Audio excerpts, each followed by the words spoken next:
What up, guys? Welcome to the CCC, Toke Daddy Slim. I'm here with special guest Eusheen, Glassblower. We're going to be asking him some questions. Why don't you just start off by telling me kind of how long you've been blowing glass, kind of what got you into blowing glass. You started with pipes, kind of give me a little bit of insight to your background. I was working at a smoke shop for like 3 years, and I didn't know anything really that much about glass. I was more just a skateboarder, and what got me into glass was just looking at the pieces that would come into the smoke shop. The smoke shop that I worked at also had a skate part of it, and that was the part where I started working in.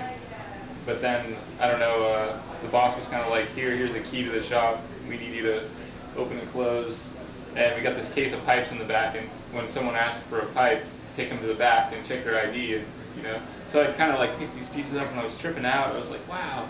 First pieces I ever saw were from Darby and Carson. They're a couple of brothers from Oregon, and funny as it is, they were both born in the same little teeny town that I was born in called Takilma, Oregon. Wow. It's like this little place, and so I got turned on to glass there, and then the guy that hired me in the smoke shop started a glass blowing shop a few years later, and it was going for about a year, and I didn't even go down there. And then one day I went down there just to, I don't know, ask some questions, because I wanted to know more of the tech, like kind of what techniques were, so I could sell glass better. I wanted to be able to just, explain to the customer, like, oh yeah, this is this, and this is that, and this is why this is worth so much, and explain to them, because a lot of customers were like, we won't pay that much money for that, So that's where you really became interested in the details. I just wanted to sell, yeah. I was like, I just want to sell these pieces, and I went down there and watched, and I started asking my friend Mike a bunch of questions. He'd been on the torch for like a year, and he was learning a little bit from Darby at the time. And it's a good mentor. Yeah, to say the least, you know what I mean? And Mike was like a high school buddy of mine, so he actually moved up from LA, and he'd moved down to LA after high school, but then he moved back up again, and just moved up to blow glass. That was the only reason. So I'd watch him every once in a while and just talk his ear off, asking him questions about stuff, and he'd be like, dude, don't ask me any more questions, go hop on that torch over there. That's what he said. Go hop on that torch. And there's a little national, and I was like, nah. I denied it probably a couple of times. I went into the shop, I said, nah, I don't want to do it. And then one day I found myself... Just a little gun shy or what? Yeah, I don't know, I really, honestly, I didn't want to blow glass. I was like, not interested. Yeah, I was like, it's cool. I was like, that's how I felt about it at the time. I was like, this is really cool, but I don't want to do it. That's what I thought. And then I ended up over at this other shop where there were some beginners. They'd only gone on the torch like 6 months, and I was watching them blow glass, and I was like, wow, I think I could do what they're doing. That's what I was thinking, and don't look so hard. Yeah, and I was like, that's not what Mike would do. I remember thinking that too, kind of like. Because I watched Mike, and he was pretty good for the time he was on the torch. He was a tattoo artist, and now he's a tattoo artist. Back then, he was just a graffiti artist. Artistic guy. Really artistic guy, for sure, and he plays guitar, and he was just talented at anything he did, so he was really good. And then I watched these guys that were maybe 6 months to a year on the torch that weren't very good. And so I was like, wow, Mike wouldn't have done that. I was like, I think I could do this, and I had never done it before, but I was like, asked the guys, I was like, hey, can I get on that torch over there and try? And they were like, go ahead, yeah, go ahead. And they were all busy making pipes, so they couldn't help me or anything.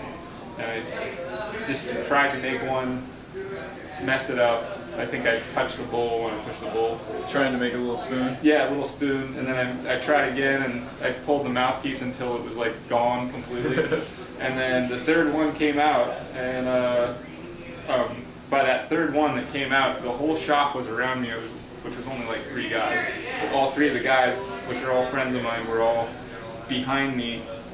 Cheering you on. They were like, do this, do that, do this. Oh, you're almost there. Just, I've seen that scenario a few times. I finished this pipe, and boom, that was it. And I was super excited about glass at that moment. And light bulb clicked, yeah. I was so excited. I remember I was kind of shaking.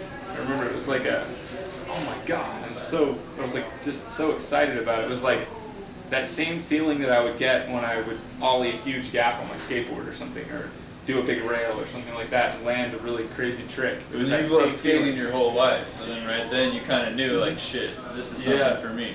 Yeah, I knew right away. It was like awesome, and so that next day I went to the shop where my friend Mike worked, which was the shop my boss owned, that owned the smoke shop. And he was like, no, you can't blow glass. He's like, I already have enough glass blowers. He was like, because he found out that I was interested now in learning to blow glass, and he was like, no, we need you at the store. He's like, we can't. And I just ignored him and blew glass anyways.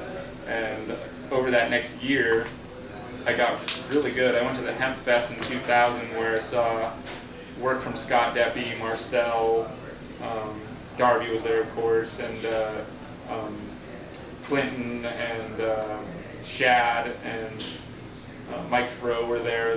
There's a bunch of awesome glass blowers. All the top heads were at that Hemp Fest. Sounds like a lineup. Yeah, and Deppy was only on the torch 2 years or less. I think it might have only been 6 months at the time. And he made this fish bubbler that was like, he had literally been on the torch maybe just a little bit longer than me, maybe like a few months longer than me, and he'd made this fish bubbler that was this big. And it was all cobalt, and at the time cobalt was really cool. So it was all cobalt and it had all these little fish on it, and it was really cool. But yeah, from then on I just kept blowing glass, and then Darby gave me, after about 6 months on the torch, Darby gave me a little lesson. My boss paid for it.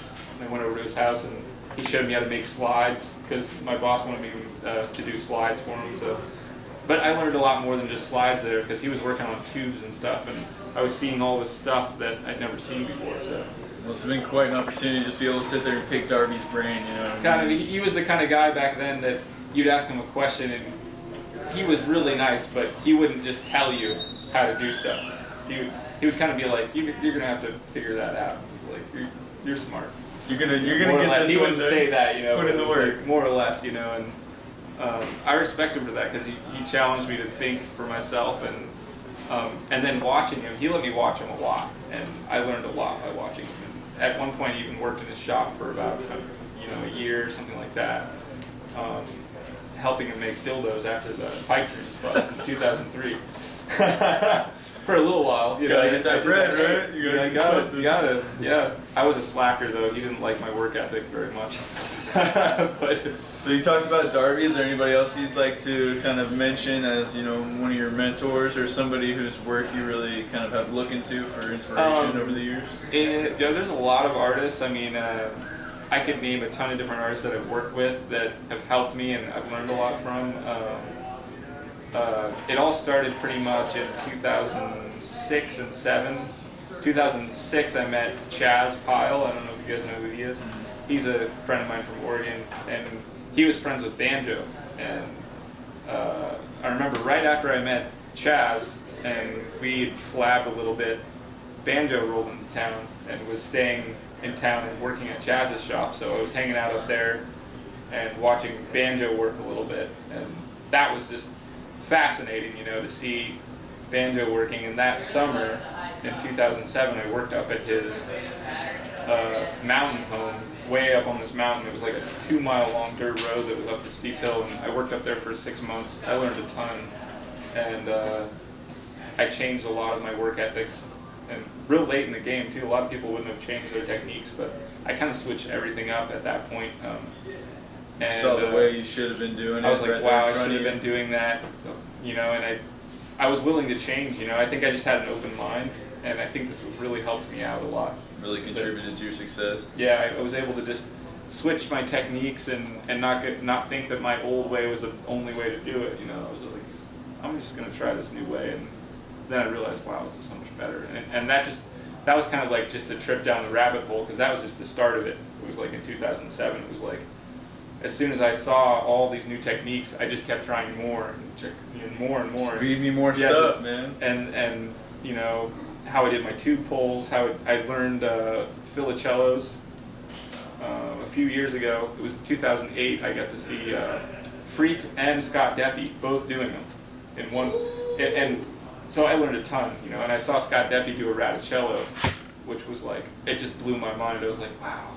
I couldn't believe it, you know. Right there, live in front of your face. Crazy. I was at the Pipe Classic. I'd gotten invited to do the Pipe Classic, and so I was learning a ton just hanging out with all the other glass blowers and, you know, talking about techniques. It was all open and free at that point. No one was secretive. We were all sharing techniques, and I learned, you know, every year my work progresses. working with Mickelson just now, that was huge. You know, it was like I learned a ton working with him about sculpting the female figure and everything like that. Like that's stuff that I've seen Banjo do, but seeing Mickelson do it, you know, he does things a little differently in some ways and similar in a lot of ways, but I don't know, since I was working right next to him the whole time with him on this project, it was like I think I tried to pay more attention. I'm gonna really try and sculpt some stuff, but most of my pieces are kind of like, you know, they have a flow and they have a nice flow to them, but they aren't really recognizable objects. They're just kind of flowy and they have like shape to them and stuff like that. And the shapes are really clean and nice, you know. And that's what I've always gone with. I've always kind of done that. I've never really made too many pieces that were like a recognizable object. Yeah. It was cool for me, honestly, as a fan of glass, as a fan of this art form, to sit in that room and see you guys, you know, pretty much, you know, kings of your trade, just absolutely in awe of the other one's style. You know, he was looking at you when you were doing the hand ground joint, and that's something that interests him. You know what I mean? Like you were saying, you're always looking for new stuff. Yeah. I just feel like with glass, I mean, I've only just barely dabbled in it. You know, just started, you know, a couple months ago, getting on the torch here and then when I can. But it's just like, it seems like an endless book of techniques and you know, different designs. Like you said, everybody's got their own different style. It's just cool to see two glassblowers, you know, in the same room, just, you know, showing off their styles and really, you know, putting their work to the test. It looked awesome. Why don't you tell me a little bit about this piece right here we got in front of us? That bubbler right there that's a piece that I made at the last Revere class, and like I would describe this piece as being like everything I'd like to see in Sherlock bubblers for me personally. Like the proportions, the size of the bottom, the nice big marble on the back, the kind of the handle on the side that you can hold the whole thing by. This guy here. But this is all a progression that over the last few years I've tried to perfect these bubblers. And in 2007, my bottoms weren't very big. They were only like this big. And I'd make a bubbler almost that tall with a bottom like, you know, that big. So now they're twice the size. Yeah, now they're twice as big, but that was when I worked with Chris Carlson in 2007. It might have been 2008. And I learned a ton from Chris Carlson and Jason Lee. I worked with both those guys. Okay. So Chris Carlson and I did a Sherlock bubbler collab that's at the Illusions Glass Gallery in Colorado now. But it's like black and white. Got the chips in it? No chips. That was before he was doing all the chip stuff. Oh, okay. Yeah. This is a little bit before that, but he was doing some really cool patterns where he would just reverse something and reverse it again and reverse it again and do these little pull-offs. He'd almost make these like Picasso-like black and white things that look really cool. Wow, that sounds interesting. A little different than what he's doing today. I'd be interested in seeing some of those older pieces, you know. Yeah, Chris Carlson has really big bottoms on all of his bubblers, so he was like, you need to make your bottoms bigger, you know, and other people had told me that, but it really hit home when we made this bubbler together and we built the can with this huge bottom, and I was like, I don't even think I can flatten that. And he's like, you can flatten that. And I was like, no way. And he had me do it. He was like, get it hot, get it hotter. Oh, it's okay, it's right there, it's ready. You did it? I flattened it, and he was like, word, good job, man. And it was cool. From that point on, I made all my bubblers with bigger bottoms, and it was, you know, due to the fact of those guys in that shop, you know, over at Living Glassworks that helped me with that. So this is like a progression from that point when I learned how to do Sherlock bubblers better until now. So now I'm here, and this is the finished product. This is what all those years of practice have kind of brought you to. Yeah, me and a lot of my friends, like my friend Nady, he's doing these bubblers a lot now too, and we collaborate on these bubblers a lot. A lot of collabs that Nady and I do. We teach classes together too. We did a class at Glasscraft back in September, and we made 5 huge pieces. I mean, big bubblers, like probably 1 double bub, 2 other bubs like this big, and then 2 uplines that were like big, like huge. And we did that in 6 days together. Yeah, it was. So you guys just putting in work like this collab here. I mean, you guys, what is it, 12, 13, 14-hour days? Yeah, long days and on the torch, just doing work. And Nady's really progressed in his style with these too.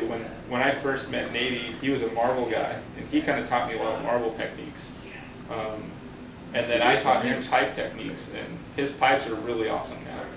And yeah, I didn't even know how to do really that many marble techniques like lensing and all these different things he was doing.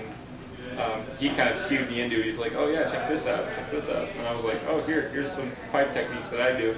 This was back in 2006, or 5 or 6, I think was when we met. And we've been friends for years. He's somebody else. We've kind of taught each other. We've always been friends. And we shared a house at one point in Oregon. It was called Onion Mountain. It was kind of like a glass-blowing commune house. For a little while, Banjo lived 2 miles from us. Yeah. And so we used to, see Banjo fairly often. He was a really busy family man, so we didn't see him all the time, but we did see him, and he would come by. He'd have a big project. He'd call us up. Hey, my kiln's not big enough. Can I come over? We'd be like, dude, come over. Yes, please.